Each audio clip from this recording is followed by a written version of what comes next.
একই সাথে আপনি অনেকগুলো ডকুমেন্টে কাজ করতে পারেন, সেজন্য এখানে আমরা দেখতে পাচ্ছি ট্যাব।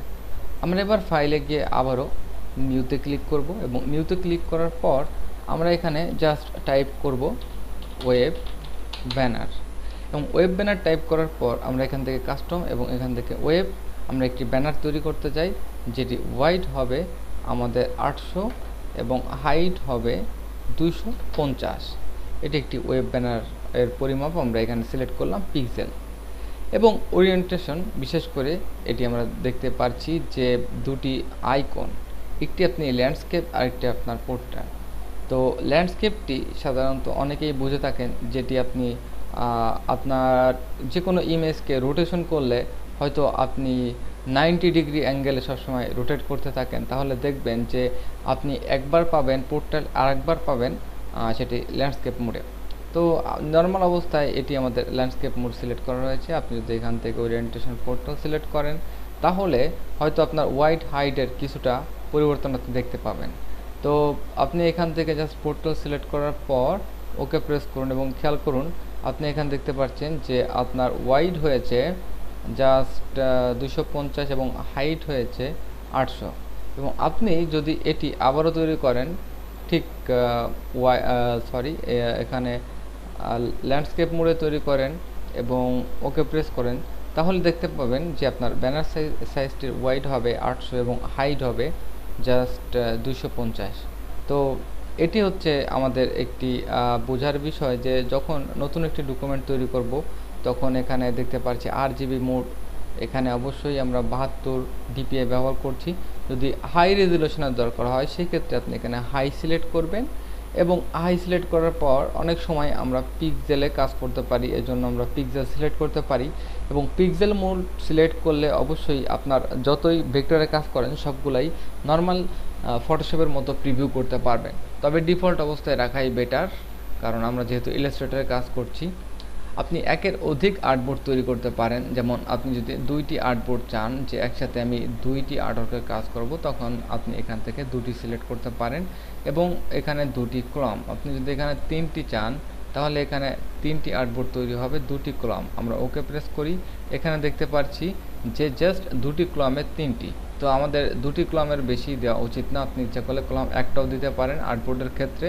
যেমন আপনি ফাইল আবার নিউতে ক্লিক করেন, এখানে যদি কলাম জাস্ট 1 দেন তাহলে একটি কলামের মধ্যে জাস্ট ভার্টিক্যালি 3টি অ্যালাইন হবে এবং ওকে প্রেস করার সাথে দেখতে পাচ্ছেন যে ভার্টিক্যালি 3টি অ্যালাইন হবে এবং এই প্রত্যেকটি একটি একটি আর্টওয়ার্ক। এবং যখন আপনি সেভ করবেন টোটাল ডকুমেন্টটি এই 3টি আর্টওয়ার্ক সহই তিনটি আর্টবোর্ড সহই একটি আর্টওয়ার্ক আপনার সেভ হবে বা একটি ডকুমেন্ট আপনার সেভ হবে। আপনি যখন এক্সপোর্ট করবেন কোনো ফাইলে, বিশেষ করে জেপিজি, পিএনজি অথবা টিআইএফে, তখন আপনি প্রত্যেকটি আর্টবোর্ডকে সিলেক্ট করে করে আপনি একটি একটি ইমেজ ইন্ডিভিজুয়ালি এক্সপোর্ট করতে পারবেন। যাই হোক, আমরা এভাবে ফাইলে গিয়ে নিউতে যাব এবং আমাদের প্রয়োজন অনুপাতে আমরা এভাবে সিলেক্ট করব যে কোন ধরনের সেটআপ আমরা এখান থেকে করলে বেটার হবে আমাদের ওয়ার্কফ্লোর জন্য। তবে খুব সহজ, আপনি কিছু সময় ঘাটাঘাটি করলে বুঝতে পারবেন যে আসল যে আমাদের ব্রিডিং দরকার কিনা, যেহেতু আমরা এখানে কোনো ব্রিডিং চাই কিনা। এবং স্পেসিং, এখানে আমরা দেখতে পাচ্ছি যে স্পেসিং 20 পিক্সেল। 20 পিক্সেলটি হচ্ছে আপনার এই 20 পিক্সেল স্পেসিং। আপনি এখানে যদি 50 পিক্সেল তৈরি করেন তাহলে অবশ্যই আপনি দেখতে পাবেন যে আপনার ডিস্টেন্স, বিশেষ করে একটি আর্টবোর্ড থেকে আরেকটি আর্টবোর্ডের যে ডিস্টেন্সটি রয়েছে সেটি ক্রিয়েট হয়। তো আপনি এই আর্টবোর্ড যখন এখান থেকে সিলেক্ট করবেন তখন আপনি দেখতে পাচ্ছেন যে ম্যানুয়ালি এই আর্টবোর্ডকে আমরা মুভ করতে পারি। তবে প্রাথমিকভাবে যখন আমরা ফাইল এখান থেকে নিউতে যাব তখন আমরা এখান থেকে জাস্ট স্পেসিং করে নিতে পারি। ডিফল্ট অবস্থায় 20 ইজ বেস্ট। তো যাই হোক, নতুন একটি ডকুমেন্ট তৈরি করার ক্ষেত্রে ফাইল এবং নিউতে যাওয়ার পর আপনি যদি ঘাটাঘাটি করেন তাহলে অবশ্যই জানতে পারবেন যে এই নিউর মধ্যে কি রয়েছে। এবার আসুন আমরা একটু অ্যাডভান্স ফিচারের আরও কিছু জিনিস দেখি।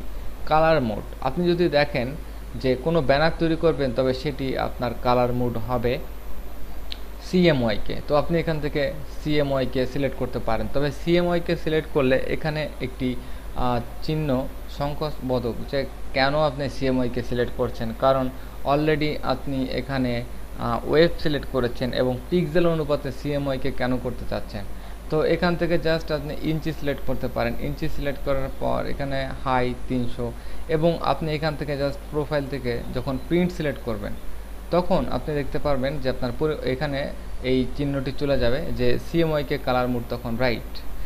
সবসময় মনে রাখবেন প্রিন্টের জন্য সিএমওয়াইকে এবং ওয়েবের জন্য আপনি আরজিবি, এবং ডিভাইসের ক্ষেত্রে আরজিবি, এবং ভিডিও ফিল্মে অবশ্যই আরজিবি। এবং ভিডিও ফিল্মে যখন আপনি ক্লিক করবেন তখন এখানে ট্রান্সপারেন্সি গ্রিড নামে একটি নতুন অপশন আপনি দেখতে পাচ্ছেন।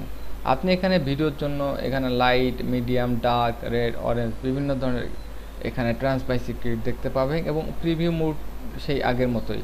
শুধুমাত্র যখন আপনি ভিডিও এবং ফিল্ম সিলেক্ট করবেন তখন আপনি এই ধরনের ট্রান্সপারেন্সি গ্রিড দেখতে পাবেন। এরপর আমাদের বেসিক আরজিবি যেটি রয়েছে, আপনি এখানে বেসিক আরজিবি সিলেক্ট করতে পারেন। আরজিবির ক্ষেত্রে সবসময় কালার মোড আরজিবি, এখানে কোনো পরিবর্তন হবে না। তো এটি ছিল আমাদের অ্যাডোব ইলাস্ট্রেটরের প্রথম যে ফাইল মেনু নিউ অপশন, এবং ফাইল মেনু নিউ অপশন হয়তো কম বেশি সবাই বুঝতে পেরেছেন, এবং আস্তে আস্তে করে আমরা এদিকে যাব যে অন্যান্য যে অপশনগুলো বেসিক অপশন শেষ করে আমরা টুলে চলে যাব। যখন আমরা টুল নিয়ে কাজ করব তখন অবশ্যই মেনু থেকে কিছু কিছু অপশন ব্যবহার করে আমরা শিখব। আস্তে আস্তে করে দেখবেন যে অ্যাডোব ইলাস্ট্রেটর আপনার আয়ত্তে চলে এসেছে। ধন্যবাদ।